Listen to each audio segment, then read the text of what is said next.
Cek, cek. Suara Bapak terdengar? Halo? Suara Bapak terdengar?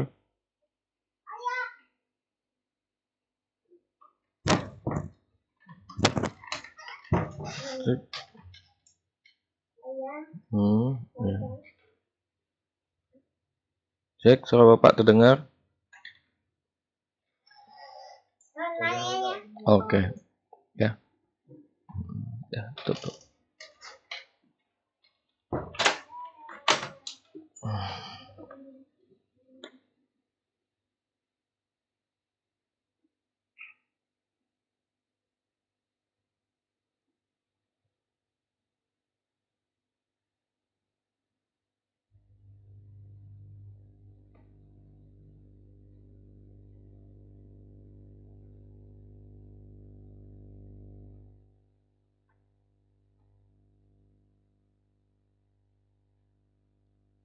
Apakah slide Bapak sudah muncul? Sudah, Pak. Oke, sudah ya. Oke, kita mulai ya kuliah kali ini. Bismillahirrahmanirrahim. Assalamualaikum warahmatullahi wabarakatuh. Waalaikumsalam warahmatullahi wabarakatuh. Oke ya, kuliah kali ini kita akan membahas tentang teori-teori perkembangan atau teori-teori perencanaan wilayah yang lainnya ya, berbasis konsentris. Nah, kemarin 2 minggu yang lalu rekan-rekan kita sudah membahas tentang teori pusat-pusat pertumbuhan atau growth goal. Nah, ini termasuk teori konsentris yang dimana ada pusat-pusat berpangku kepada suatu pusat untuk perkembangan atau pertumbuhan wilayahnya. Nah, teori kemarin, teori growth goal atau pusat pertumbuhan itu sangat sering digunakan ataupun sangat sering digunakan untuk menentukan lokasi-lokasi pertumbuhan baru ataupun menentukan lokasi karena lebih populer dan dianggap mudah. Nah, tapi rekan-rekan juga harus tahu juga teori-teori perencanaan atau perkembangan atau pembangunan wilayah yang berbasis konsentris yang lainnya. Jadi bukan hanya teori tentang growth goal. Nah, teori kemarin juga itu Bapak hanya belum mendalam ya, itu hanya sekilas saja ya, jangan sampai rekan-rekan tidak tahu. Nah, ada teori dari von Thunen. Jadi ini adalah teori berbasis konsentris yang mana teori ini berdasarkan kepada ataupun mengasumsikan bahwa suatu wilayah itu terisolasi.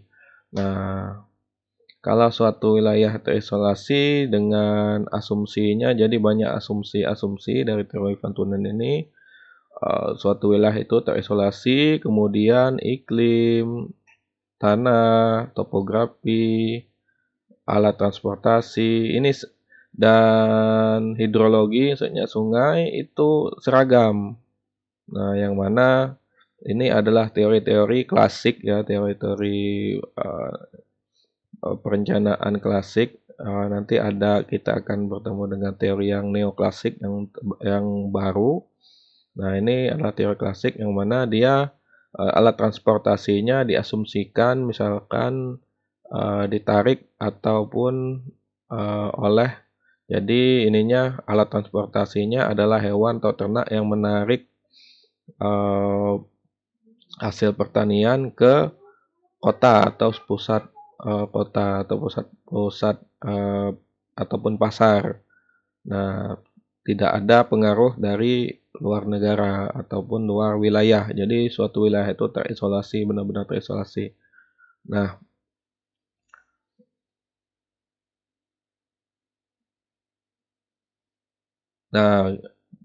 kalau kita gambarkan, jadi kalau digambarkan model von Thunen ini kira-kira seperti ini. Nah, ini yang sudah termodifikasi ya sebelah kanan. Nah, ini yang model von Thunen yang menggunakan asumsi-asumsi yang ada di sini. Asumsinya di sini sama iklimnya, sama tanahnya, topografi sama, alat transportasi yang digunakan sama, dan pengaruh dari luar dan tak ada pengaruh dari luar negara. Nah, biaya transportasi itu berbanding lurus dengan jarak. Kemudian pusat kota itu tidak hanya sebagai pusat administrasi, tapi juga sebagai pusat pemasaran ataupun nanti di teori yang lain bisa dikatakan central business district ya, ataupun pusat bisnis. Nah, sekaligus pusat permukiman dan industri. Jadi tengah-tengah itu pusat pemasaran, pusat pemukiman, pusat industri selain sebagai pusat administrasi dan homogen. Nah, ini dia menggambarkan bagaimana pertanian ya, wilayah pertanian yang berada di luar ini dibawa ke sini, nah, ke pusat kota. Jadi model ininya, model teorinya seperti ini. Nah, ini menggambarkan teori klasik di mana di zaman dahulu itu masih mengandalkan sektor-sektor primer seperti pertanian untuk mengembangkan ataupun untuk pertumbuhan suatu wilayah atau perkembangan suatu wilayah. Nah, biasanya digambarkan bulat ya, bulat seperti ini. Jadi kenapa? Karena wilayah yang paling ideal itu bulat karena di setiap lokasi ke sini ya. Nah, ke sini itu sama jaraknya. Nah, tapi kan dalam dunia nyata itu tidak mungkin bulat seperti ini dikarenakan adanya perbedaan topografi dan segala macamnya. Nah, pusat di sini rekan-rekan bisa lihat kalau yang warna hitam di sini ya, ini adalah pusat perdagangan ataupun produksi. Nah, di sini kemudian semakin jauh, semakin keluar ini adalah wilayah pertanian yang mana wilayah pertanian yang komoditasnya adalah komoditas yang cepat rusak biasanya. Nah, kemudian semakin jauh itu semakin mengarah ke wilayah pertanian yang komoditasnya yang tidak mudah rusak. Bisa pertanian di sini dalam arti luas ya, termasuk peternakan juga. Nah, jadi livestock farming biasanya pertanian untuk disimpan misalnya. Nah, kenapa? Karena semakin jauh nanti kalau misalkan di sini adalah wilayah dengan komoditas pertanian yang mudah rusak saat dibawa ke sini, ini akan saat sampai ke pasar hasil pertaniannya sudah rusak, tidak bisa lagi dijual biasanya. Nah, kemudian ini masalah jarak ya. Nah, jarak tempuhnya semakin jauh jarak tempuhnya ataupun transportasinya maka akan semakin tinggi produksi ataupun biaya produksinya dikarenakan dipotong oleh biaya transportasi ya. Jadi biaya transportasi itu semakin lebih mahal. Nah, apakah seperti ini? Nah, ada modifikasi di mana ada kondisi-kondisi tertentu dari teori von Thunen. Jadi tidak bulat tok seperti ini. Dia terus up. Nah, ini ilustrasi pengguna model teori dari von Thunen ya. atau model dari teori von Thunen. Jadi teori von Thunen ini dia menganggap suatu wilayah itu bulat seperti ini. Ya, karena biasanya untuk memodelkan suatu wilayah yang ideal itu biasanya bulat. Nah, di tengah-tengahnya ini adalah pusatnya. Nah, kenapa? Karena jarak kalau bulat itu jarak antar wilayah ya itu sama, nah, tidak berbeda. Tapi pada kenyataannya itu tidak mungkin ya, karena perbedaan topografi, jenis tanah, sosial, kemasyarakatan, ekonomi itu akan mempengaruhi. Nah, ini model yang terisolasi benar. Nah, yang mana yang tengah ini adalah wilayah pusat pemasaran. Nah, ini modifikasi daripada teori von Thunen. Jadi tidak selalu bulat sempurna seperti ini. Ada pengaruh topografi di sini, misalkan contohnya sungai, ada pengaruh sungai, yang mana nanti akan membuat wilayah tersebut tidak bulat sempurna. Nah, misalkan seperti ini adalah crop farming tanpa without follow. Nah, sini dia mengikuti arus aliran sungai dan juga ada pengaruh dari pusat-pusat pertumbuhan yang baru.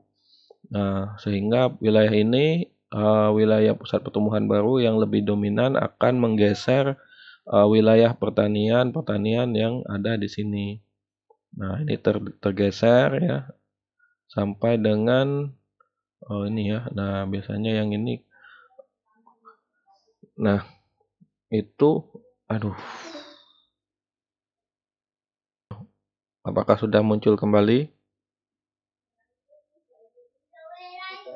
Oke ya. Oke, nanti Bapak bagikan videonya ya untuk ada yang terpotong tadi. Nah, bukalah. Oke.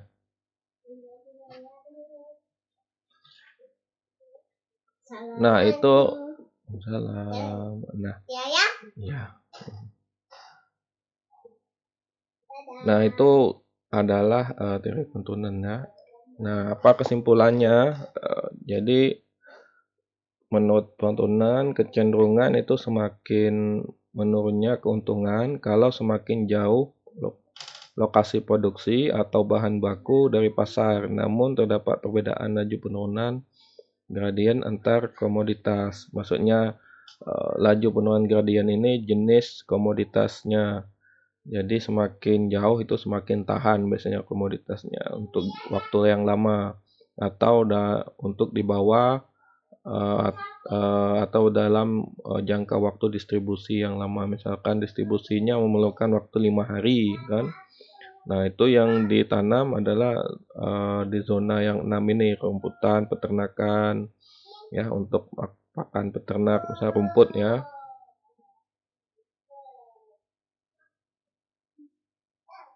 Kemudian semakin menurunnya keuntungan ya karena kualitasnya ya nanti masalah kualitas ya wilayah semakin jauh kalau misalkan jenis komoditasnya semakin rusak nanti kualitasnya juga turun, nanti keuntungannya juga turun karena harganya itu jadi menurun. Nah, kemudian jumlah pilihan-pilihan menguntungkan yang semakin menurun dengan bertambahnya jarak ke kota atau pusat pasar. Jadi semakin jauh dari pasar itu semakin sedikit pilihan komoditas ataupun yang bisa menguntungkan. Ya, kalau semakin dekat itu semakin banyak pilihan-pilihan komoditas yang bisa menguntungkan. Nah, teori von Thunen ini bisa digunakan untuk membuat ataupun menentukan wilayah pertanian atau perkebunan atau peternakan. Ya. Nah, jadi bukan menentukannya tetapi menentukan pasar yang membelinya. Nah, jadi pasar kalau wilayah pertaniannya itu atau wilayah peternakan, perikanan, perkebunan itu tidak bisa dipindah karena memang sudah existing biasanya di situ sudah ada. perkebunannya atau potensinya memang benar-benar di wilayah tersebut. Nah, yang ditentukan itu pasar untuk membelinya. Nah, seperti ini. Nah, pasar yang ini atau pusat di sini Central City atau pusat kota, ya. Jadi sebagai pusat pemasaran juga yang ditentukan bukan wilayah pertaniannya, tapi pasar untuk membeli bahan komoditas pertaniannya yang ditentukan, sehingga lebih dekat. Nah, semakin dekat dengan pasar semakin murah biaya produksinya karena transportasinya itu terpangkas dan kualitasnya juga kualitas komoditasnya masih baik, tidak ada penurunan kualitas. Nah, kelemahannya itu tidak diperhitungkan keterkaitan pada waktu, ya. Kemudian tidak diperhitungkan keterikatan pada wilayah. Jadi kelemahan teori Van Tunen ini dia karena terisolasi, pengaruh wilayah dari luar, ya, ataupun dari luar ke dalam atau dari ke dalam ke luar itu tidak dipertimbangkan.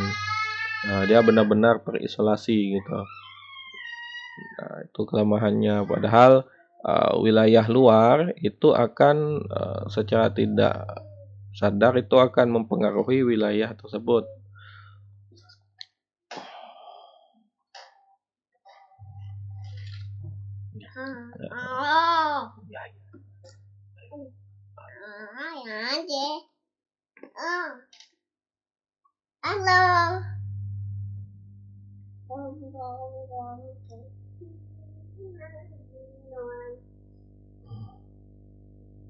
Keluar biasa. Keluar dulu.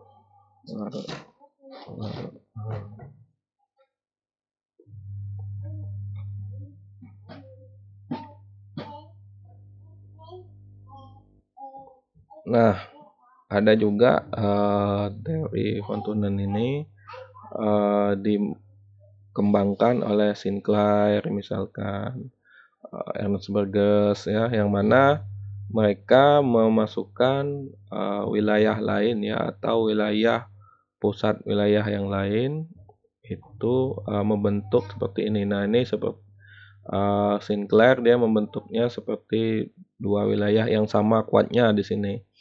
Nah, suatu wilayah nanti akan menimbulkan pusat pertumbuhan yang baru, ya. Pusat pertumbuhan yang awalnya di sini nanti akan tumbuh pusat pertumbuhan yang baru. Atau si Burgers dia menambahkan di sini pusat pertumbuhannya bukan hanya satu tapi banyak. Nah, di sini akan muncul pusat-pusat pertumbuhan baru yang nanti akan melayani wilayah sekitarnya, dan penggunaan lahannya nanti juga akan beragam. Nah, nanti akan ada overlap antara pusat pertumbuhan yang dipengaruhi oleh yang ini dengan yang ini. Nah, di sini ada overlap nanti. Nah, teori Burgess sendiri ini adalah model skematis yang dikembangkan dalam mengelompokkan aktivitas atas dasar konsentrasi jarak yang berturut-turut dalam kawasan dari pusat ke arah hinterland, ya. Nah, zona-zona penggunaan lahan akan menjaga keteraturan, tetapi karena kota tumbuh dan berkembang, maka setiap zona harus menyebar dan bergerak keluar, bergeser zona berikutnya dan menciptakan zona transisi penggunaan tanah. Nah, kalau teori Van Tunen tadi dia mengilustrasikan itu dengan kegiatan pertanian, ya.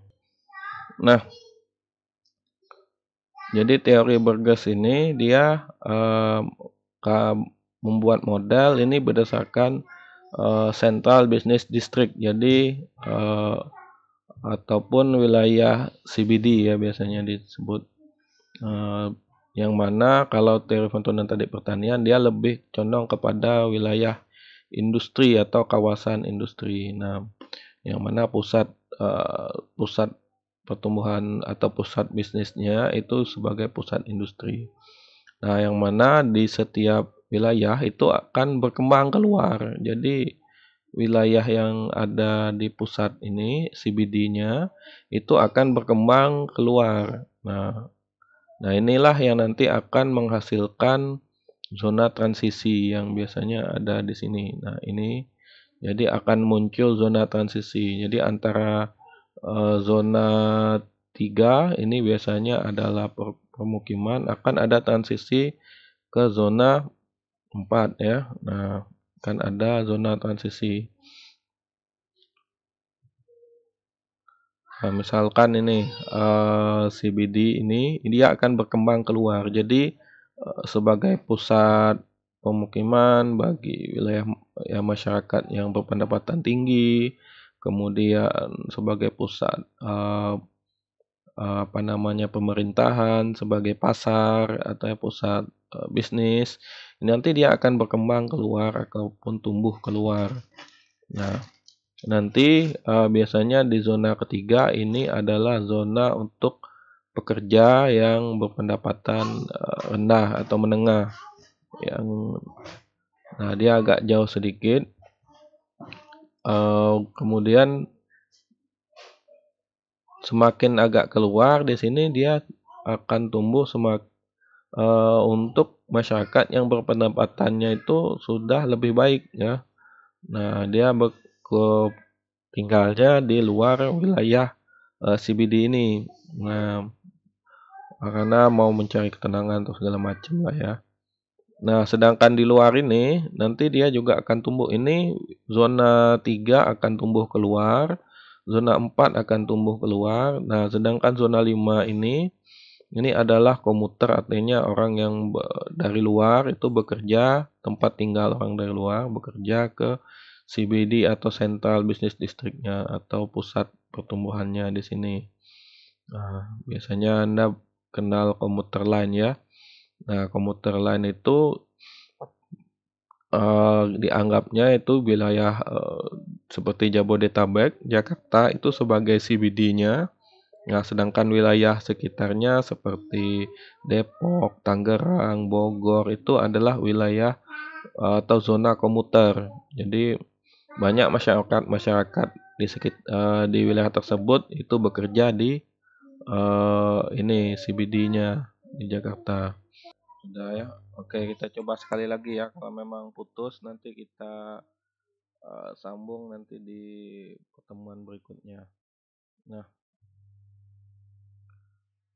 itu adalah zona-zona tadi ya, teori Burgess tadi ya. Jadi teorinya intinya sebuah wilayah atau zona itu akan bergerak keluar atau akan tumbuh keluar, menggeser wilayah sebelahnya sehingga menimbulkan wilayah transisi. Nah, sama juga zona 3 misalkan itu akan keluar, misalkan ini adalah zona untuk pekerja, zona pemukiman untuk para pekerja yang bekerja di CBD itu akan berkembang keluar ke zona 4. Zona 4 itu akan berkembang juga keluar ke zona ke-5.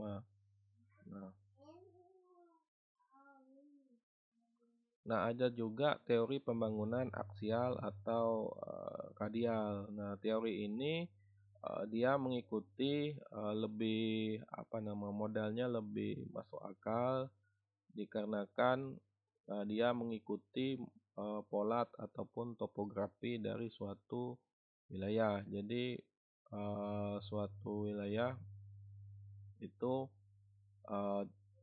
tidak selalu bulat ya bentuknya, tetapi bisa berbentuk radial seperti ini ataupun aksial. Nah, bentuknya tidak beraturan tergantung dengan topografinya. Nah, misalkan di sini digambarkan jalur kereta api yang menghubungkannya, bisa topografi, bisa dikarenakan sungai, bisa sebagai sungai sebagai transportasi ya, jalan. Nah, nanti akan membentuk wilayah tersebut. Nah, menuju misalkan di sini zona satunya ini adalah wilayah komersial atau pusat-pusat pasarnya atau CBD-nya. Nah, nomor 2 biasanya CBD dekat dengan industri. Nah, Kemudian ada juga perumahan ya, karena ini nomor 3 ini zona perumahan yang bekerja ke wilayah industri atau bekerja di zona nomor 1 ini di wilayah pemasarannya. Nah, sedangkan nomor 4 ini wilayah pertanian biasanya jarang dilewati oleh ataupun transportasinya agak jelek biasanya. Nah, ada juga yang dilalui biasanya tapi jarang.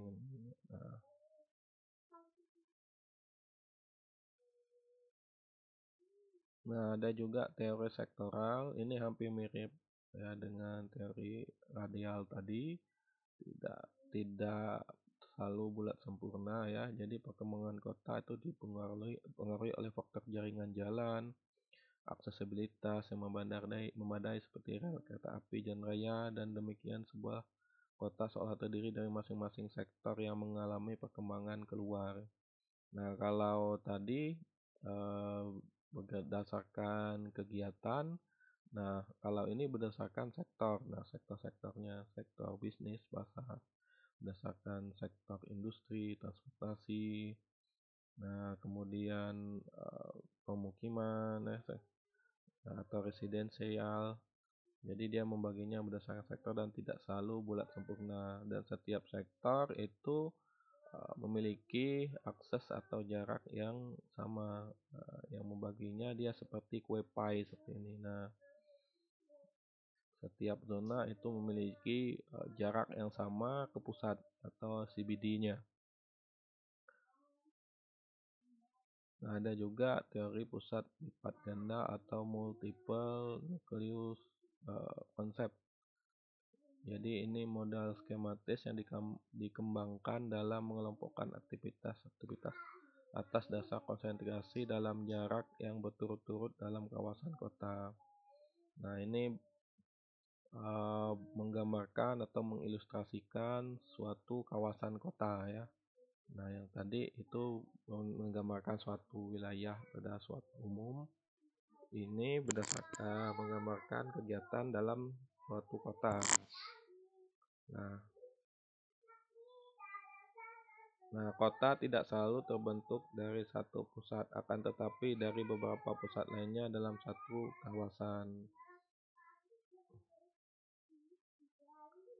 Kemudian zona-zona tidak ditentukan dan dipengaruhi oleh faktor jarak dari CBD, akan tetapi berasosiasi dengan sejumlah faktor, dan pengaruh faktor ini menghasilkan pola ruangan yang khas. Jadi dia tidak selalu mengarah kepada pusat sentralnya di sini nomor 1, tapi dia akan membentuk pusat-pusat tersendiri berdasarkan asosiasinya ataupun pengaruhnya dengan faktor-faktor luar. Ya, misalkan akan lihat di sini ini pemukiman daerah grosir dan manufaktur ya, tapi di sini di nomor 7 ini daerah di luar pusat kegiatan. Nah, kenapa terbentuk ya? Dia berada di pemukiman kelas menengah dan pemukiman kelas atas, sehingga muncul daerah di luar pusat kegiatan, tetapi ini ada sebagai pusatnya. Nah, ada juga daerah manufaktur berat ya, yang biasanya industri manufaktur itu berada di pusat kota, tetapi pusat kota itu polusinya itu sudah tinggi, kemudian padat ya. Nah, sehingga untuk meletakkan daerah manufaktur berat ya, itu tidak mungkin di sini, sehingga harus di luar atau agak sedikit jauh dari pusat kegiatan ataupun dari sentral bisnis distriknya. Nah, sehingga tidak mengganggu wilayah pusatnya dan agak jauh dari wilayah pemukiman dan berada biasanya pemukiman kelas rendah. Nah, di sini sedangkan pemukiman kelas menengah yang lebih strategis wilayahnya dekat dengan CBD, kemudian wilayahnya itu tidak kumuh ya, tertata rapi, itu biasanya jarang dimasukkan wilayah daerah manufaktur berat. Nah,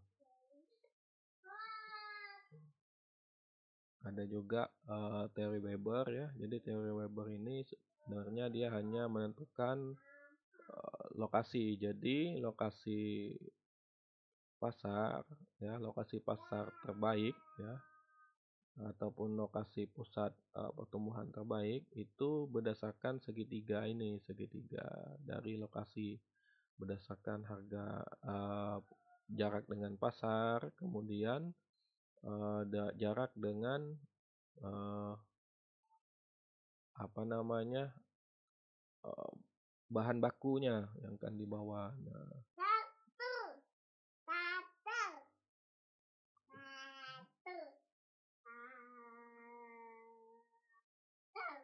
bobot bahan baku dan nah tanpa adanya perbedaan lokasi di sini asumsinya dianggapnya jadi lokasi R2 dan R1 ini tidak ada perbedaan biaya produksi antar lokasi.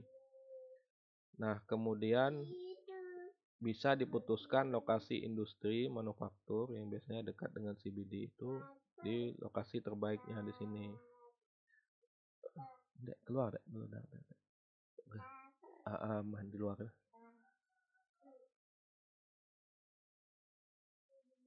Nah, sehingga biaya transportasi ditentukan oleh bobot bahan baku dan bobot produksi air yang diangkut ke pasar. Nah, kemudian jarak tempuh dari bahan baku dan produk harus dipindahkan. Nah, ada juga teori central place. Nah, kalau teori yang lain itu dia menggambarkan modelnya itu ada yang bulat, ada yang seperti puzzle seperti ini berdasarkan asosiasi ataupun dengan beberapa faktor ya. Nah, sedangkan teori central place ini dari Christaller, nanti ada juga teori dari Lorsch. Itu modifikasi dari teori Christaller ini. Nah, dia membentuknya seperti pola heksagonal seperti ini. Nah, teori dari Christaller ini dia menyatakan pusat merupakan lokasi pusat ini ya, yang merah ini. Nah, atau bisa dikatakan kotanya atau CBD-nya.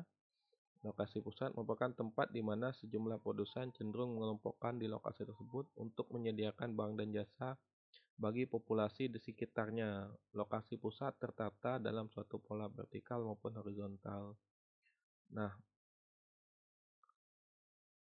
kota di sini kota city ataupun kota yang nggak kecil biasanya akan dikelilingi oleh akan mengelompokkan ini ya, akan terkelompokkan wilayah-wilayah baru ya di sini, ini yang biru ini untuk melayani wilayah-wilayah di sekitarnya. Jadi market town ini akan melayani wilayah sekitarnya di sini dan melayani desa. Ini hampir mirip dengan konsep wilayah nodal. Jadi kota itu akan melayani wilayah yang di sekitarnya dan apa namanya lebih dominan ya. Nah, dibandingkan dengan wilayah yang ada sekitarnya, misalkan city ini kota besar ini akan lebih dominan dibandingkan dengan town. Nah, di sini ataupun dengan village ataupun desa ini.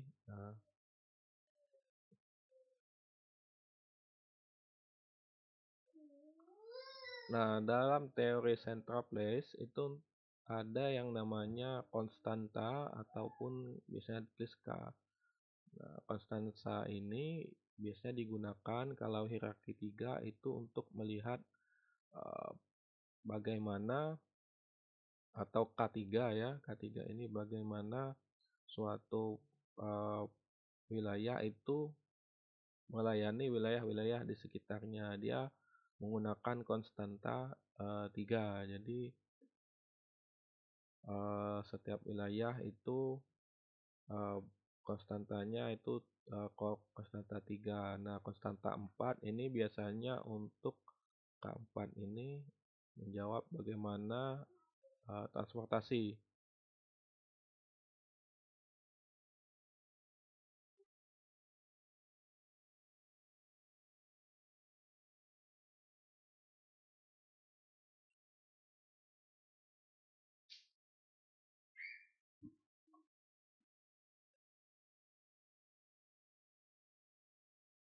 Nah, sedangkan K7 ini untuk menentukan batas wilayah administrasi, nah, ataupun politis. Karena kalau K4 digunakan ke K3, konstanta 3 ini tidak cocok karena jalannya berliku kalau digunakan untuk transportasi.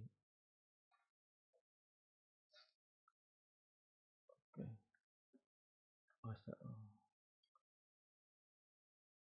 Nah, ada juga teori dari teori pertumbuhan ya.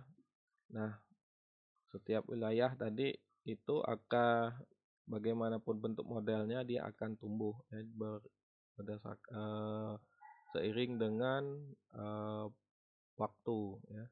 Nah, biasanya di awal dia akan menjadi wilayah tradisional yang mana biasanya ciri-cirinya wilayah tradisional ini teknologinya rendah, kemudian berpegang kepada sektor ataupun bertumpu pada sektor primer terutama pertanian dan tidak ada pengolahan. Nah, kemudian dia akan berkembang menjadi ke tahap kedua yaitu persiapan untuk lepas landas atau take off. Nah, di tahapan ini wilayah sudah mulai bergeser ke industri. Nah, wilayah ketiga kemudian berkembang lagi take off lepas landas ini memang sudah berpegang ke sektor-sektor industri yang bahkan sektor industri ini sudah mulai sedikit demi sedikit ditinggalkan dan banyak dikritisi. Nah, di tahapan keempat nanti wilayah itu akan berkembang dan biasanya ciri-cirinya drive maturity ini ada menuju kedewasaan, maksudnya dia akan biasanya akan bertumpu kepada sektor-sektor selain sektor ini sekunder ataupun tidak berpegang kepada sektor industri. Nah, dia lebih kepada teknologi ataupun sektor-sektor SDM seperti jasa. Nah, kemudian di tahapan kelima nanti